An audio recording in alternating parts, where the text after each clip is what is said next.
نحمده ونصلي على رسوله الكريم اما بعد فاعوذ بالله من الشيطان الرجيم بسم الله الرحمن الرحيم فاعلم انه لا اله الا الله آمنت بالله صدق الله مولانا العظيم السلام علیکم ورحمۃ اللہ وبرکاتہ۔ اللہ رب العزت اور خداوند تعالی صرف ایک ہے، اس کے سوا کوئی معبود نہیں ہے۔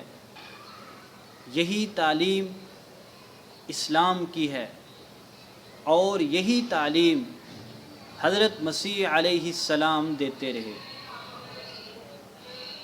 قرآن پاک میں اور بائبل میں یہی بات لکھی ہوئی ہے کہ اللہ ایک ہی معبود ہے، اس کے سوا کوئی معبود نہیں ہے، اور یہی بات بائبل میں انجیل میں بھی لکھی ہوئی ہے۔ قرآن پاک کی سورت نمبر 47 سورہ محمد آیت نمبر 19 اللہ رب العزت ارشاد فرماتے ہیں فَعْلَمْ أَنَّهُ لَا إِلَهَ إِلَّا اللَّهُ، پس تو اس بات کو جان لے کہ اللہ کے سوا کوئی معبود نہیں ہے۔ یہ تو تھی قرآن پاک کی تعلیم۔ قرآن پاک نے ہمیں بتلا دیا کہ اللہ کے سوا اور کوئی معبود نہیں ہے۔ یہی مسلمانوں کا عقیدہ ہے، مسلمانوں کا نظریہ ہے، اسی کو توحید کہتے ہیں، اور اسی توحید کی تعلیم ہمیں بائبل میں بھی ملتی ہے۔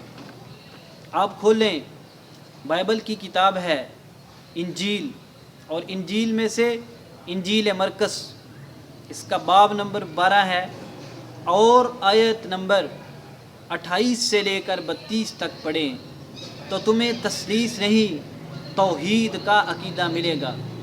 آئیے پڑھتے ہیں اور سنتے ہیں کہ انجیل مرقس میں توحید کے بارے میں کیا لکھا ہوا ہے۔ اور فقیہوں میں سے ایک نے ان کو بحث کرتے سن کر جان لیا کہ اس نے ان کو خوب جواب دیا ہے۔ وہ پاس آیا اور اس سے پوچھا کہ سب حکموں میں اول کون سا ہے؟ یعنی فقیہوں نے یسوع علیہ السلام کو سنا کہ بڑی بہترین باتیں کر رہے ہیں، تو ایک فقیہ آیا اور آ کر پوچھنے لگا کہ سب حکموں میں سے پہلا حکم کون سا ہے؟ تو یسوع نے جواب دیا، اول یہ ہے کہ اے اسرائیل سن، خداوند ہمارا خدا ایک ہی خداوند ہے۔ پادریوں، مسیحیوں سنو، یسوع علیہ السلام کیا فرما رہے؟ ہمارا خدا ایک ہی خداوند ہے، اور تو خداوند اپنے خدا سے اپنے سارے دل اور اپنی ساری جان اور اپنی ساری عقل اور اپنی ساری طاقت سے محبت رکھ۔ دوسرا یہ ہے کہ تو اپنے پڑوسی سے اپنے برابر محبت رکھ، ان سے بڑھ کر اور کوئی حکم نہیں۔ سب سے پہلا، سب سے بڑا حکم یہ ہے شریعت مسیحیت میں کیا؟ ہمارا خداوند ایک ہی خداوند ہے۔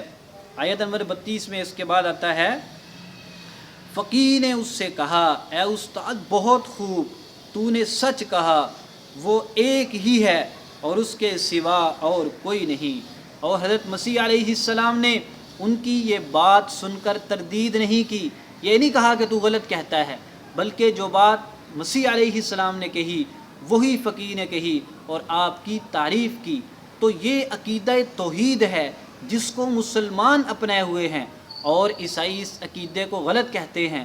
اگر یہ غلط عقیدہ ہے تو یہی تو عقیدہ تمہاری مرکز دے رہی ہے، تمہاری بائبل دے رہی ہے۔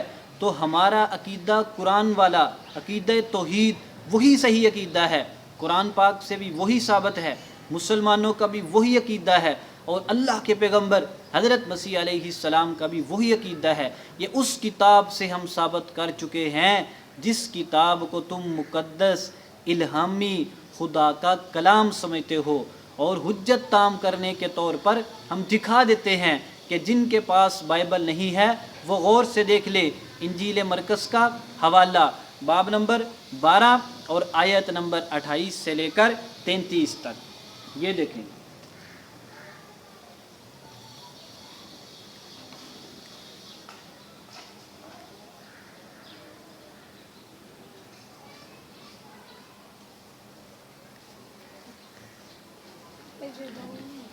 اور اس میں آپ نے دیکھ لیا یہ بالکل واضح الفاظ میں لکھا ہوا ہے، مسلمانوں کا عقیدہ توحید یہی درست عقیدہ ہے، اور ہم اپنے بھائی مسیحیوں سے عیسائیوں سے کہتے ہیں کہ تم بھی اس عقیدے کو مان لو، یہی عقیدہ سچ ہے، برحق ہے، اسی میں نجات ہے، اسی کو اپنانے سے جنت ملے گی اور اسی کو اپنانے سے دوزخ سے نجات ہوگی۔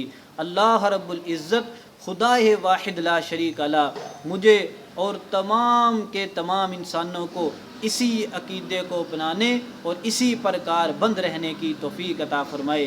السلام علیکم ورحمۃ اللہ وبرکاتہ۔